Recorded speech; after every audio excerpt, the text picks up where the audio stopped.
guys, how's it going? Well, I've done a little bit more work on the bike. Where do I start? I replaced the pedals. I ended up putting these older 90s, early 90s pedals on because obviously they're smoother and they got lots of, they have actual bearings, not sleeves. Super smooth, and they look pretty good. I might get some type of toe clip on them.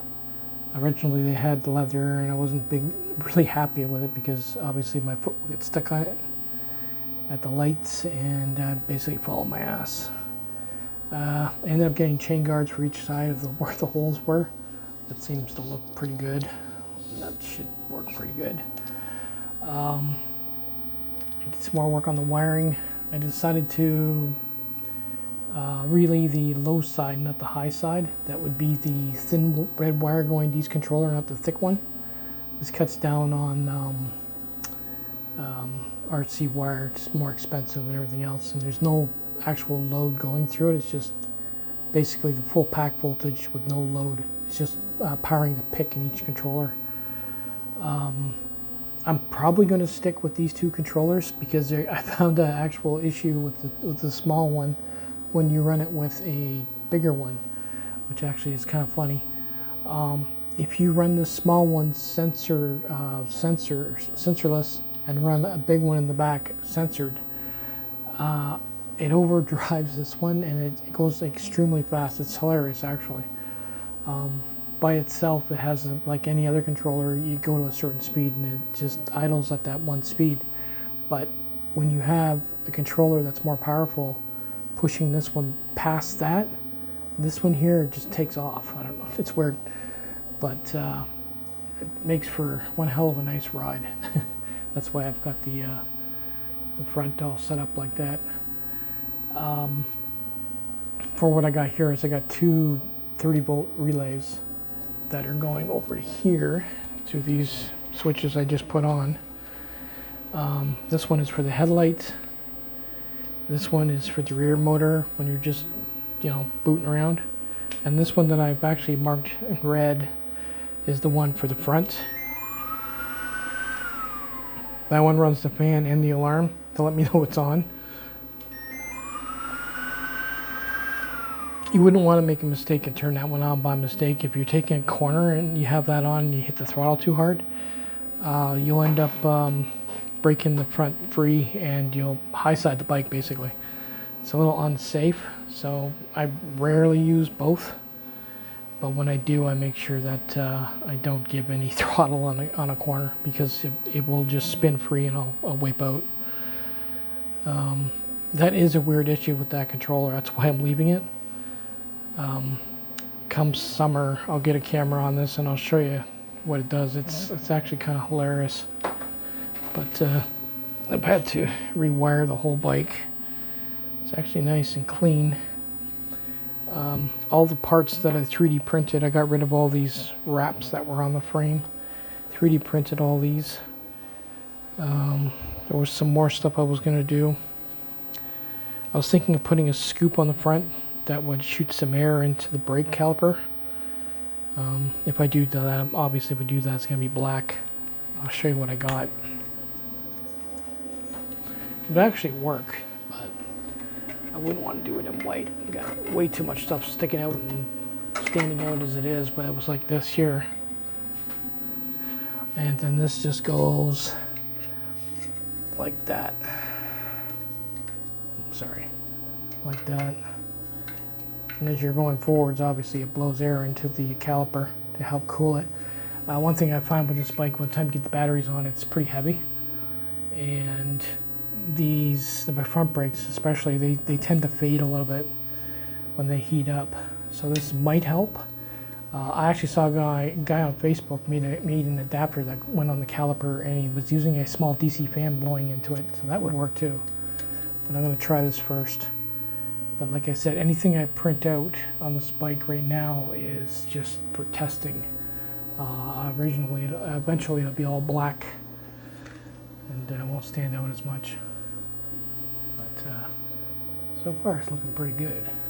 It's clean. I like it.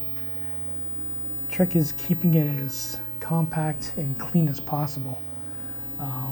I still got to do the wiring on the ebikes.ca motor on the back in orange. I haven't got a cooling solution for that yet. It still gets pretty hot. When I'm done a ride, I find the spokes tend to pop and creak, and you know, when they cool down, so that's not good.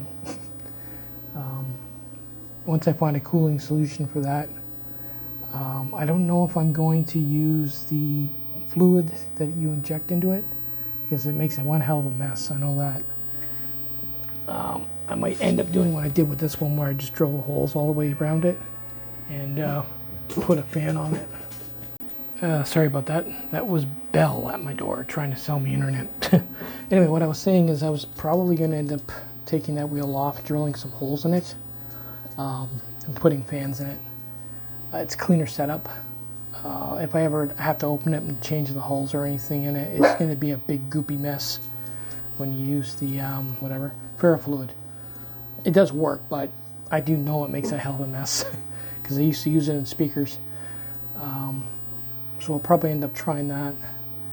But as it is, I'm hoping there's no damage to it, because it's been like that for a couple of years now, and it's been overheating quite a bit. I also set up the, oops, sorry, I got the Bluetooth set up for my phone. This is the module for the voltmeter. No, there is no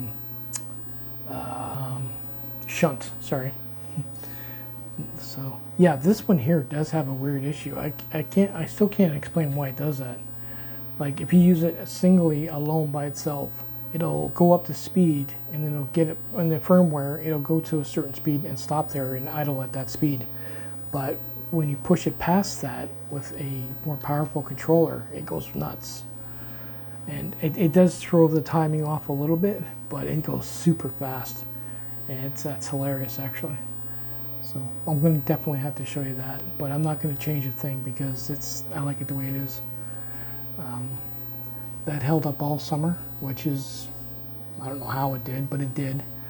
And I even took a jump off of a speed bump, and I thought for sure it would have probably damaged or bent the dropout in the bottom there.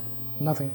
So I find it safe enough. The only thing that did come loose this summer was this bolt here, and I've already put Loctite on it. I don't think it's going to come loose again. If it does, I'll instead of using this hard plastic here as a sleeve, I'll use something softer so it's under pressure. Should be all right though. It's not moving around any. All around pretty good.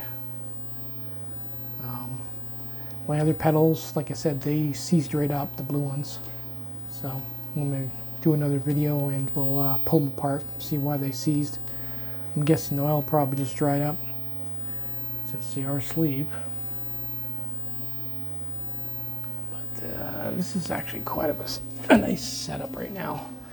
Because if I need to go long distance, I just basically hit this one, and that's for the front, I mean the back, just ready to go. And this one's for the front.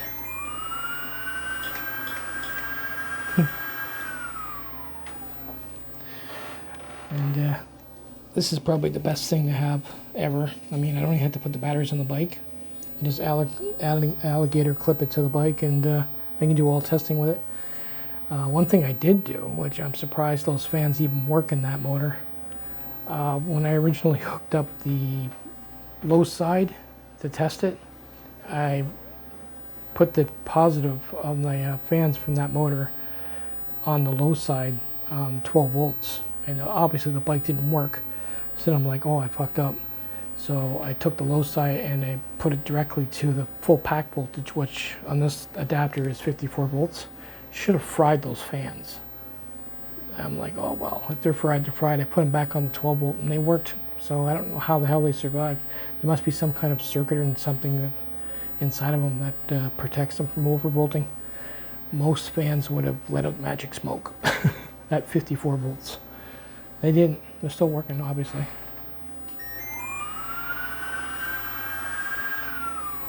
So anyway, some more stuff I'm going to do this winter is replace all this wiring in the back. Gotta do a better job on these connectors. They're fraying like crazy. This one here is questionable. And replace this with all yellow or orange. So far so good. Take it easy, guys.